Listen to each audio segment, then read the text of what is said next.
So hi friends అందరికీ, బొండాల ప్రియులందరికీ కూడా నేను ఒక చిన్న టాపిక్ అయితే చెప్పాలనుకుంటున్నాను.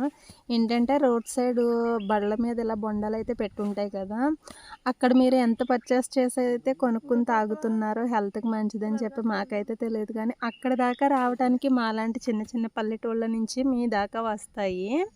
సో మేము అనుకుంటూ ఉంటాము, ఉన్నవి ఎప్పుడు మనకు తాగాలని అయితే అనిపించదు కదా. ఇవైతే మాత్రం హెల్త్కి చాలా మంచిది.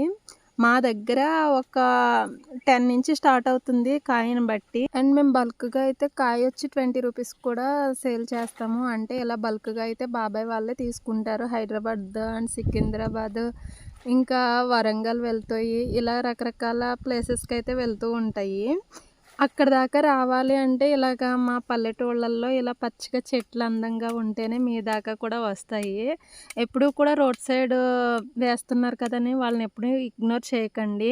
వాళ్ళ వెనకమాలైతే చాలా కష్టం ఉంటుంది. మేమైతే 20 రూపీస్కి సేల్ చేస్తామంటే వాళ్ళు టోటల్ బడ్జెట్ వేసుకునే మీకు సేల్ చేస్తారు. ఒక్కొక్కళ్ళు అయితే నేను చాలా వీడియోస్లో చూస్తున్నాను, ఇంత కాస్ట్ అని గట్రా చాలా ఎగతాళి కింద అయితే మాట్లాడతారు. కానీ ఇలా మా పల్లెటూళ్ళల్లో పండేవి మీ దాకా రావాలంటే చాలా వర్క్ అయితే పడుతుంది. అండ్ అమౌంట్ కూడా ఎంతకింత అవుతుంది. మీ దాకా వస్తుంది అంటే అది రీజనబుల్ కాస్ట్గా వస్తుందని అయితే అనుకోండి. మాకైతే చూసుకుంటే తోట దానికి తగ్గ ఎరువులు వేసుకుంటూ టైం టు టైం దాన్ని ఒక కిడ్నీ ప్రొటెక్ట్ చేసినట్టు చేస్తూ ఉంటే ఇంతవరకు మీ చేతి వరకు వస్తుందని అయితే అనుకోండి. సో ఇంతవరకు నా వీడియో చూసారంటే నచ్చిందని అయితే అనుకుంటున్నాను. నచ్చితే తప్పకుండా చిన్న లైక్ చేయండి, షేర్ చేయండి, సబ్స్క్రైబ్ అయితే చేసుకోండి.